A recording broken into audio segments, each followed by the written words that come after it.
Hey guys, and welcome back to my channel. In today's video, I'm talking about all the horror movies I watched in October. Did I watch all of the movies that I planned on watching? No. No, I did not. Did I go into a deep depression towards the end of the month? Yes. Yes, I did. But I did start off strong. I did start off the month strong. Also, can we talk about this amazing Salem's Lot shirt? I love it so much. How friggin' cool is this? Oh, and look it. This is my favorite part. The Glick boy, I can't remember if it's Danny or whatever the fuck his name is, but hanging out the window. It's from Graveyard Goods. Highly recommend them.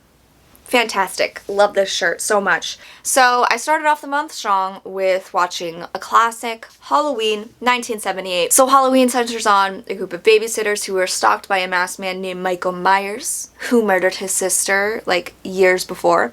Then follow that up with Halloween 2, which I love. I love Halloween 2. It is the sequel to Halloween 1978, and it centers around Laurie. After the events of the first film, she's brought to the hospital, and Mikey finds her. He finds her, and things don't go well at this hospital. People might die there. A lot of people. And I love the hospital setting so much. Then I watched Halloween 4, The Return of Michael Myers. This is centered around Jamie Lloyd, aka Michael Myers' niece. I don't remember what happened to Laurie. Did she die? I think she died, but off screen. I can't remember. I've seen this movie so many times and I don't even know. Anyway, Michael Myers breaks out of the institution he's in and he tries to find Jamie on Halloween. And he does. He does find her. Halloween 4 is probably my most favorite because it's the one I watched the most growing up. It's a nostalgic thing for me. I just have that strong feeling to part 4. I think I just love Jamie and I love her sister Rachel so much. I think they're great Halloween characters. Probably my favorite characters in the franchise. So part 4 is my fave. Then I watched The Guilty from 2021. This stars Jake Gyllenhaal as a cop who is on leave for something and he's left to do like the 911 call operating job, which I don't know how he got this fucking job because he clearly wasn't a good person. He struggled with some stuff to get put on leave from his job. So you put him in a position where he has to deal with vulnerable people. It doesn't make sense to me, but I guess that's cinema. That makes for a good movie when you have an asshole as the call operator. Anyway, he gets a call from this woman who is in danger and he realizes he's the only person who can help her apparently. So he like spends the whole night working on this case trying to help her. There's some twists and turns and it's all what I liked most about this movie is that you don't see anything but Jake Gyllenhaal. Everything plays out through these phone calls and it reminded me of Ponypool in that way and I love Ponypool. I love the subtlety. It's scarier what you don't see. That makes things terrifying and there were some really disturbing stuff in this. I thought it was alright. I thought it was pretty good. Apparently it's a remake from a Danish film. I can't remember, but that film is apparently really good. Then I followed it up with Hellfest, which is a story about a group of kids who go to a horror theme park known as Hellfest and they get stalked by this killer. I loved this one. I think it's just fun. It's got some pretty cool kills and sets. I also like the reveal of the killer. I think it's pretty chilling. Then I watched The House is October Built. The House is October Built is about a group of people who are trying to find the scariest extreme haunts around the world and they find it. There's just some really scary scenes in this, especially when they find the extreme haunt. At extreme haunts, they can do whatever they want to you basically, and I don't like that. I don't know how people enjoy that, but I guess whatever, that's cool if you do. No, I was claustrophobic watching this movie. It's just such a scary situation to imagine yourself in, and my heart was pounding out of my chest, especially for the female. There's one female in this. Anything can happen. Anything can happen. I just envisioned myself, oh my god, what if this happened and I was alone with these people? I just started envisioning all of my worst nightmares, and I was just having a panic attack. Then I watched Poltergeist from 1982. This is a classic about a family, the Freeling family, who move into a new house and it's haunted and their daughter gets sucked into the TV or whatever. Does she get sucked into the TV? I can't remember. The daughter gets taken somehow and the parents basically have to save her. And this one has some really, really disturbing scenes, horrific horrifying scenes and just iconic moments that you just can't forget. They're here. They're here. Then I watched Deadly Friend because I read the book version, Friend, by Diana Henstall. I loved it. Loved it. I had seen Deadly Friend when I was younger because my dad showed it to me, and loved it when I was little. So this was the first time I was watching it in a very long time. The movie is not as good as the book. The movie was directed by Wes Craven. It centers around a genius young boy who basically he brings his friend back to life after they're killed, tragically, and things don't go well. The friend does not come back the same. They did some changes from the book. The characters are a little older than they are in the book, which I understand, but the book, the characters are young, like 12 years old, and the stuff that happens in it, it just makes it more disturbing to me because they're so young. I feel like the book is a lot darker than the movie. I find the movie to be fun and cheesy. I just think it's a fun 80s horror movie. It's modern day Frankenstein. Then I watched VHS 94. So this is the latest installment in the VHS found footage series. So it's about a SWAT team that they go to this warehouse and they find all these tapes. I can't remember how many stories are in this one. I know that there's the Ratman one. This can't be good. Oh, the robot one, the culty one. Is there one I'm missing? I think there's like 4 stories, but I can't remember all of them. I thought it was fun. I personally love the first 2 VHS movies. I haven't watched them in years, but I found those to be better. But this one is just a fun, good time. I think the first story was really creepy. What is the second? Oh, the funeral one is the second one.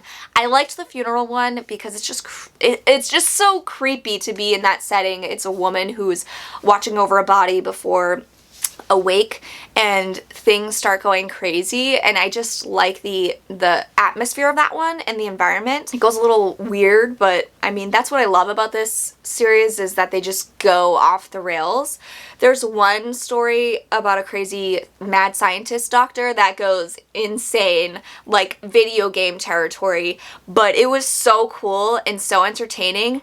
It was a little long, but I had fun with it. The first story follows a woman who is she's a news anchor, and she's investigating this like urban legend called the Rat Man, and it's just, it's so eerie and it's dark. There's a lot of things you can't see because she's going through the sewers, and the Rat Man is pretty gross. The Rat Man's disgusting. It's gross. And the cult one, I guess, was cool, but I was kind of confused at that one. It's a vampire story. I thought it was a cool idea, but I didn't understand it when I was watching it. I didn't realize what the story was about until after I watched it. So it was cool. I was just a little confused. But yeah, I thought it was fun. I thought it was fun. If you like found footage, you'll like it. I think the wraparound story sucked though. I didn't like it. It just was not good. Then I watched The Tunnel from 2011, which I've also been wanting to watch for years. It's a found footage movie about this, there's like a drought and shortages happening around Sydney. I think there was a plan to fix it, and then the plan goes cold, and this team of investigators try to figure out why, and they go down under the subway and they find out why. I liked it a little, but I was also kind of bored. I just didn't know what the hell was going on. I was really confused, but I love the underground setting. I think I need to rewatch it because I didn't have a good time with it, which made me sad because I was really looking forward to watching that. Then I watched a movie on the Joe Bob Halloween Hoedown special, a movie I never would have watched if it weren't for that. The movie is called Angel from 1984. It's about a young girl. She's 15 years old. She's a high school student by day, and she's a sex worker by night, which is, yes, it's very, very disturbing just in that alone. But there's a killer going around killing all these sex workers, and it's kind of it's a revenge horror movie. Oh my god, I'm just remembering some of the scenes in this. So disgusting and uncomfortable. The killer is so gross. He's just really disturbing. I don't think he speaks, but there's one scene in particular where it makes me want to vomit when I think about it. I almost did. He sucks on a raw egg. He sucks it out of the egg. I I can't talk about it anymore, but I really enjoyed the movie. Whew, I'm seriously getting that vomity feeling in my throat, you know, when your jaw tingles, so I can't talk about it anymore. I gotta go, but it's really good. I was surprised at how much I liked it. Then I watched Child's Play 2 because it was on. They were having a Child's Play marathon because of the new Chucky series, which I love, by the way. So Child's Play 2, sequel to Child's Play 1, obviously. It centers around Andy. After the events of the first film, his mother is sent to in like a mental health institution. He is put into foster care, and Chucky finds him. I remember this one scaring me a lot more than the first one when I was little. There's some scenes, there's some kills in this that really disturbed me. Also, I probably shouldn't have been watching this. I was like 4 when this came out. And I love the foster sister. I think she's so cool. Just like Rachel is in Halloween 4. I love that there's 2 really cool kick-ass sisters, foster sisters, who just like, you know, they save the day. What I think is cool about Chucky is that the whole final sequence in the doll factory is just so cool and creepy, and Chucky's at his best. I mean, I love Child's Play 2. It's so good. Let me talk about Chucky the series now. So I got my Chucky doll. They sent me a Chucky doll, a good guy doll. We match, and I love it. I love it so much. I love the doll. I hope he doesn't come to life. I just want him to know that I really like him. So if he's listening, I like him and I respect him, and this is his room now. Okay, Chucky? You can do what you want, just leave me out of it, okay? So I watched the show, and it's fun. It makes me all cozy and warm inside, and I think that's weird because it's about a killer a killer doll, and I don't know, it's centered on young kids who are actually playing their age, which I think is refreshing because we always get these kids who look like they're 30 years old, and it's just like, what? But the kids in this, it's centered around a kid in middle school, and he's bullied a lot, so he makes things worse for himself by bringing in a Chucky doll, who I would totally respect the Chucky doll. I would respect Chucky if he was in my presence like I'm doing right now, because I know the deal. I know Chucky could slaughter me in my sleep. You know, Chuck? Just don't do that, okay? I'm gonna put you down now. So he's bullied, and he also, I think, is gay, and he's bullied for being gay. There's just a lot of themes in this show that I think are interesting. They're tackling bullying, and I just think what they're doing is unique. It's just a unique way to retell the story for a new generation, and I think they're doing a great job. I have to catch up. I think I'm an episode behind, but I'm really enjoying it so far. I think that you should all give it a chance if you were worried about it, and if you have watched it, please tell me your thoughts. I need to know. Then I watched Night of the Demons from 1988. So Night of the Demons is about a group of people on Halloween that they're throwing a party in a funeral home or something, and they conjure some demons, and those demons possess them, and they start killing people. I just love this movie. It's very, very over the top, vulgar at times, which I can deal with it because it's the 80s, and it's just like, it's just stupid and campy and fun, and I love it, and I just think it's a perfect Halloween watch. Then I watched House of the Devil, which is another one I love. It's about a young girl. She takes a babysitting job because she's strapped for cash, and she thinks she's going to be babysitting some kids, but when she gets there, she learns that no, she's going to be babysitting this old woman that she's not even going to see because she's upstairs. And at first she's like, I don't know, I don't think so, dude. And he's like, no, please. And I think he offers her more money, but I can't remember. But she should have listened to her instincts, because that house, evil. That house might be the house of the devil. There might be some devilish shit that happens there. And she learns she should have listened to her instincts. Ladies, listen to your instincts. But I love this movie. The atmosphere. I love Jocelyn Donahue. I think she's fantastic, and I want to see her in more things. I just love her whole look. She's got this unique look that looks like it was meant to be in the 70s. And this movie feels like it's supposed to be in the 70s. I love the aesthetic. I love that it's a slow burn. It's got that gothic ghost story vibe to it, and then it just goes batshit crazy, and that's what I love. That's what I love. Then I watched Halloween Kills. and I really don't know what to say about it. Did I like it? No. But then I'm just like, was I being too hard on it? I don't know. Like, I shouldn't have to see a movie in a movie theater or a movie multiple times to enjoy it. You know what I'm saying? Some movies I will have to go back and rewatch because I didn't understand it the first time, and going back on rewatch you can understand things better and then like it even more, but I usually get a sense that I do kind of like it on my first watch. But Halloween Kills, I know what happened. I understood. Did I? I don't know. Like, is it supposed to be campy? Because I didn't get the campy vibe from the first one, so I feel like there was a tonal shift. I don't know, man. I'm really upset that I didn't like it. I wanted to like it. I mean, it's okay. There's just things I think they spent too much time on, and we didn't get to see enough of Laurie in this. So this is the follow-up to David Gordon Green's Halloween from 2018. Laurie, she's in the hospital after they thought they killed Michael by setting their house on fire, but surprise! Michael gets out of that basement and kills all the firefighters in a scene that I loved. That scene, whew, give me goosebumps. I was so turned on by that scene, I'm not even gonna lie. It was so good. That whole sequence, fantastic.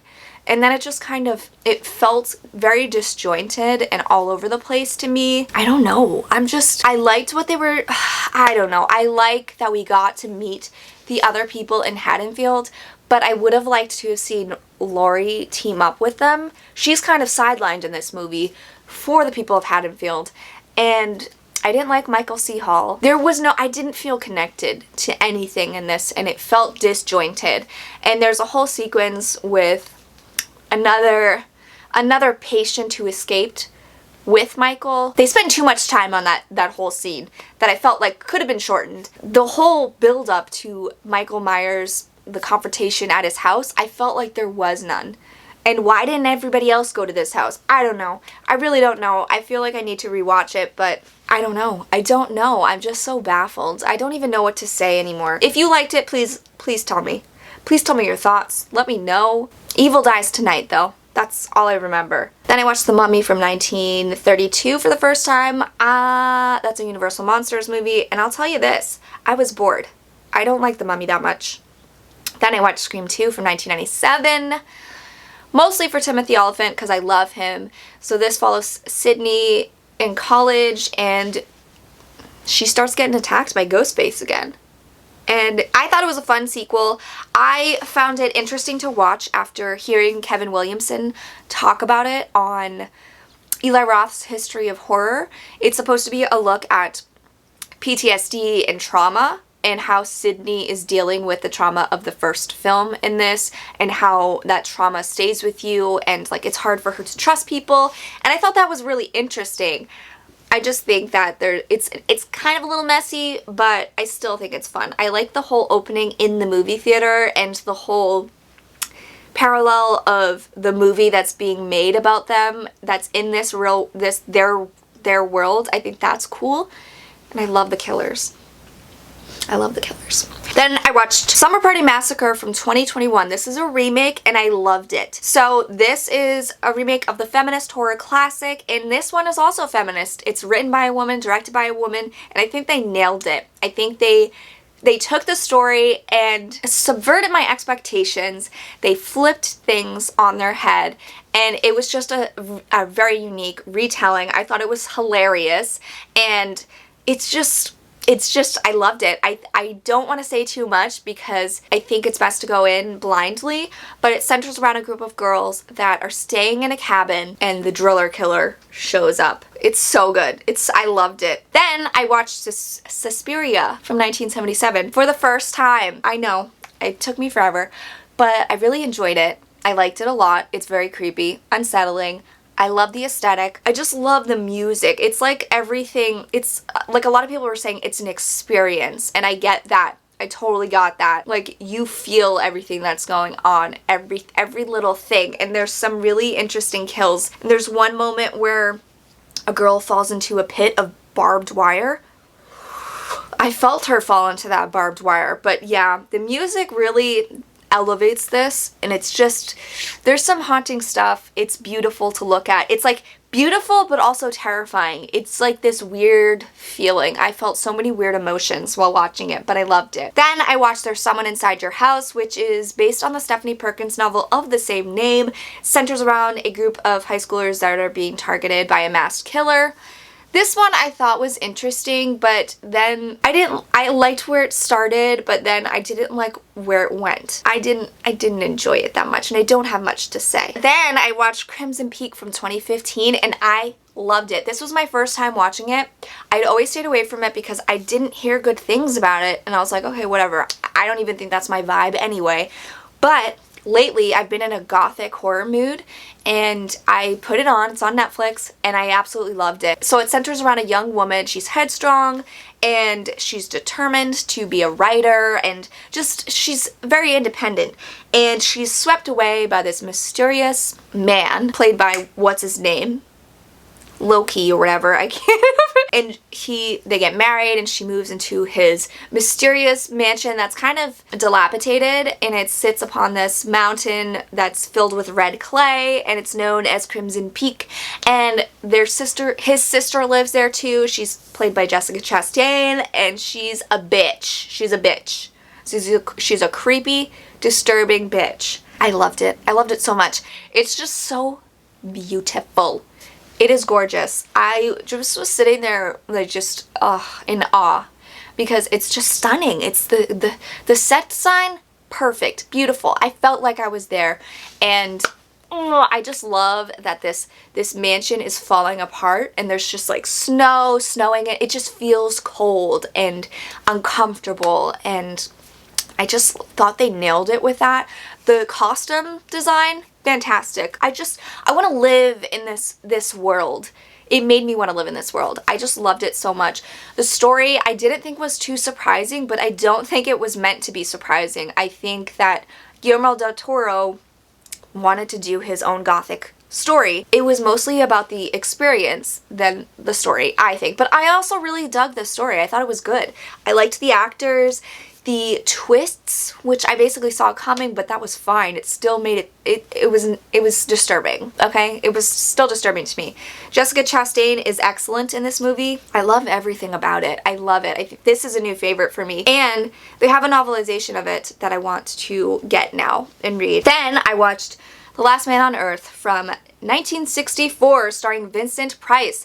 So this is an adaptation of I Am Legend by Richard Matheson. It's basically that story. Like, he's a scientist, this plague or this virus comes, kills everybody in the world, turns them into vampires, and he's trying to find a cure. I really liked it. I thought it was really creepy. I mean, Vincent Price, you can't go wrong with Vincent Price. He's fantastic in everything he does. It's such a terrifying thought to imagine yourself being the only person left alive on Earth. Yeah, on one hand it would be kind of cool, I think, but also you'd go crazy. And I think it shows the effects of being alone for so long very well, and Vincent Price plays it very well. Then I watched The Sentinel. This was a rewatch for me. This is from 1977. This is about a beautiful model who moves into this New York brownstone, which, let me tell you this, when she was looking at this brownstone, it was fully furnished. The realtor lady was like, it's gonna be $500 a month. And she's like, oh, I don't know, that's too expensive for me.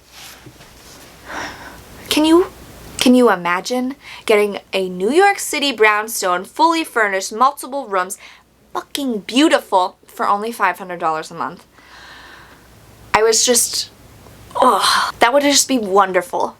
I wouldn't have to do anything. Like, I could just literally live happily, just paying $500. So anyway, and then the realtor's like, oh, actually it's $400 a month. And she's like, okay, deal. So she moves into this house, and there's this priest who sits up in the window all the time. He's blind. She's just there. I don't know why. I don't think she really even knows why. And then she meets her strange ass neighbors. They're fucking weird. All of them. All of them strange, but entertaining and endearing. There's this lesbian couple.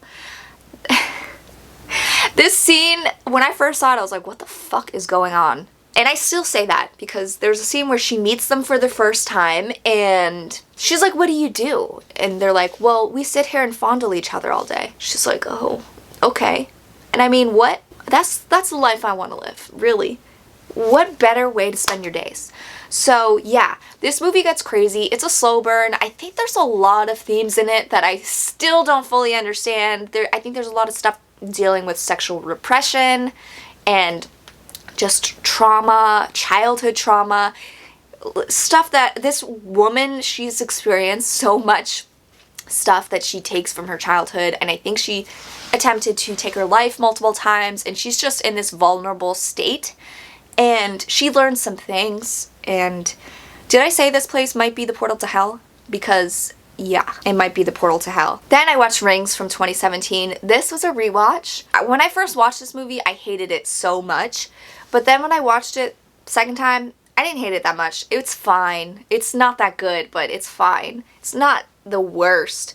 I think it was adapted from the second book in the Ring trilogy. I understood it a lot better the second time around, because the first time I was very confused. So it centers around these college kids who basically get wrapped up in this cursed videotape that they spread online now, like via video clips or whatever, and you have to make copies to spread it and blah blah blah, and then they investigate the video and the contents of it. And I think this deals with Samara's mother, which I think was like the start of the curse apparently. I don't know, it's very confusing. I think it's interesting to look at this updated world, like how this curse would continue to spread in the world that we live in today, where media is so easily shared. I just don't know if they did it the best way, but you know, they tried. I don't think anything can top the original or the remake of the American remake. They just did it so well. I don't know, I thought it was interesting. It's not as bad. I don't know. What do you think? Please let me know what you think of Rings from 2017.